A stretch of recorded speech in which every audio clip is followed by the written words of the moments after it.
Hello बच्चों, ये question NEET का है। A rod of length is 3 metre and its mass acting per unit length is directly proportional to the distance x from one of its end, then its center of gravity from that end will be कितना होगा, ये आपको निकालना है ना। तो क्या है, क्या मत क्वेश्चन क्या बता रहा है कि एक रॉड है, ध्यान दीजिए, है ना। इसका लेंथ कितना है आपका 3 मीटर इसका लेंथ दिया हुआ है ना।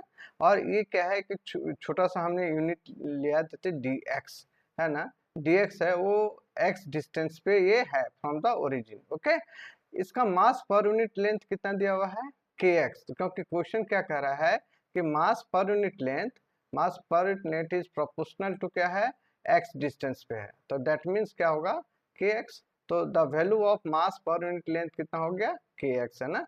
तो आपको सेंटर ऑफ ग्रेविटी निकालना है, मतलब this is the centre of gravity क्या है, डिस्टेंस क्या है, दिस डिस्टेंस आपका कितना होगा। ओके, ध्यान दीजिए यहाँ पर सेंटर ऑफ ग्रेविटी जो है दिस इज सेंटर ऑफ मास के बराबर ही होगा, है ना।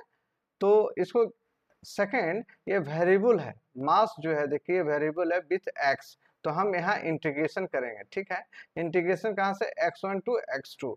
और dm क्या है, dm is the unit weight of this इसका जो है this is dm unit mass of the unit element. Okay, and upon the into distance x। तो हमने मोमेंटम निकाल लिया, sum of the total momentum upon total mass. Hello, ध्यान दीजिए यहाँ पे मास पर यूनिट लेंथ कितना दिया हुआ है, केस दिया हुआ है ना। तो मास ऑफ द एलिमेंट dx, ये कितना हो जाएगा, ध्यान दीजिए dx का kx dx, इसी को हम कह रहे हैं dm। ओके, यूनिट मास का। तो अब क्या है कि centre of mass will be equal to क्या है, इंटीग्रेशन ऑफ, कितना इंटीग्रेशन है 0 to 3। ओके, है ना। तो dm into x, okay, upon integration of 0 to 3 dm।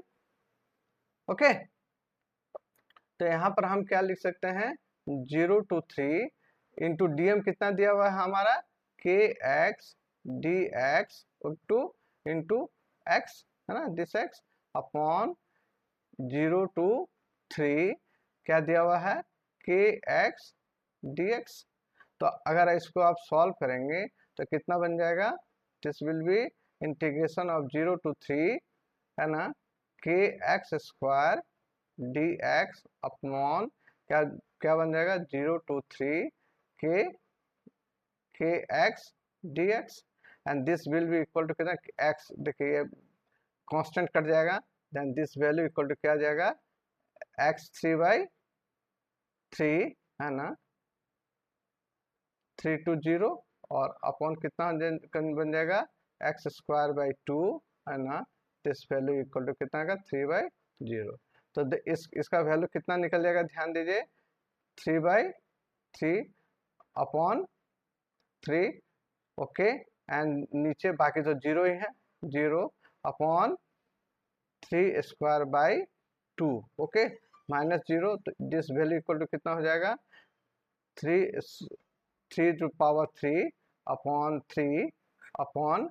3 square upon 2, है ना। तो ध्यान दीजिए दिस 3 कट जाएगा एंड दिस इज कट जाएगा, then this value equal to 2 metre. तो मतलब क्या है कि आपका जो सेंटर ऑफ मास होगा, जो सेंटर ऑफ ग्रेविटी होगा, वो कितना डिस्टेंस पे होगा, this distance will be your 2 metre, है ना।